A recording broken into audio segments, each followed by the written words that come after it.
Please छोड़ दो। देविका, अरे प्लीज छोड़ दो मम्मी। अरे ये चिल्लाने की आवाज कहाँ से आ रही है?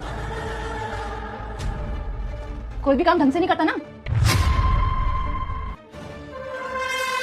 देविका ये क्या कर रही है मेरे बच्चे के साथ? मुझे पता लगाना ही पड़ेगा।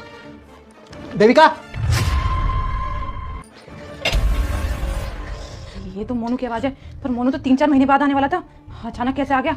ओए सुन, तेरा ना बाप आ गया है और अपने बाप के आगे ना अपनी जुबान खोलने की कोशिश मत करना, समझ गया? और तूने अपने बाप को बताया कि मैं तेरे पे अत्याचार करती हूँ, तेरे को दुख पहुंचाती हूँ, खाने पीने को नहीं देती, तो मुझसे बुरा कोई नहीं होगा। अभी तो सिर्फ तेरा मुंह जलाया है, आगे आगे मैं क्या करूंगी ना तुझे इसके बारे में पता भी नहीं है। आगे बात समझ में? और तेरा बाप पूछेगा तेरा चेहरा कैसे जला, क्या बोलेगा?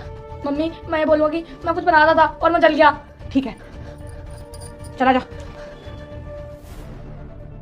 मेरे बच्चे मेरी बात सुन, कसम देने वाले को तो तू भर भर के लाइक सब्सक्राइब करता है। आज देखता हूँ मुझे कौन लाइक सब्सक्राइब करता है।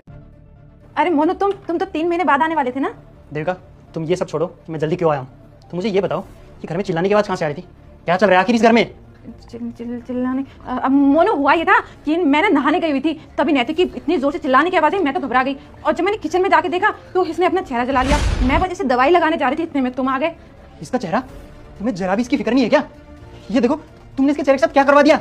अरे मोनू तुम्हें तो इसकी आदत पता ही है, बस दिन रात मस्ती करते रहता है और जब मैं इसको समझाती हूँ तो मेरी बात भी नहीं मानता। अब पता नहीं क्या क्या करने लग जाता है। अब इतना उतमदाई बच्चा है, मैं भी तो समझा समझा के थक गई। अब देखो मैंने इससे कहा कि मैं तेरे लिए खाना बना देती हूँ, बेटा बस मुझे नहा के आने दे, लेकिन नहीं मम्मी आज तो खाना मैं बनाऊंगा, जिद पे अड़ गया। अब मुझे थोड़ी पता थी अपना चेहरा जला लेगा, मैं तो घबराई गई मोनू ये सब देख के। देविका मुझे ऐसा क्यों लग रहा है कि तुम मुझसे झूठ बोल रही हो? इसका चेहरा अपने आप तो नहीं जला होगा।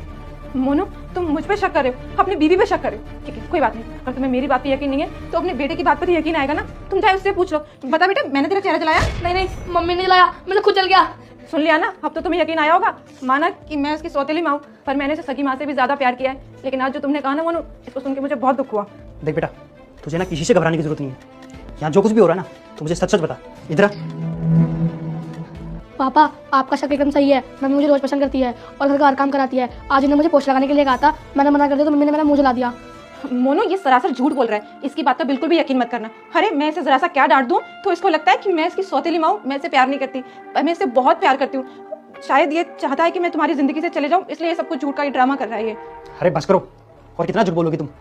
मुझे सच्चाई पता है, मैंने सब गेट पे खड़े होकर देख लिया कैसे तुम मेरे बच्चे का तवे से मुंह जला रही थी। तो ज़्यादा झूठ बोलने की जरूरत नहीं है।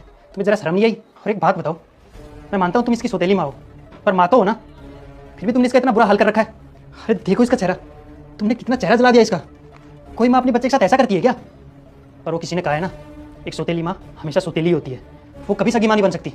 और आज तुमने वो कहावत बिल्कुल सच कर दी, लेकिन बस अब बहुत हुआ।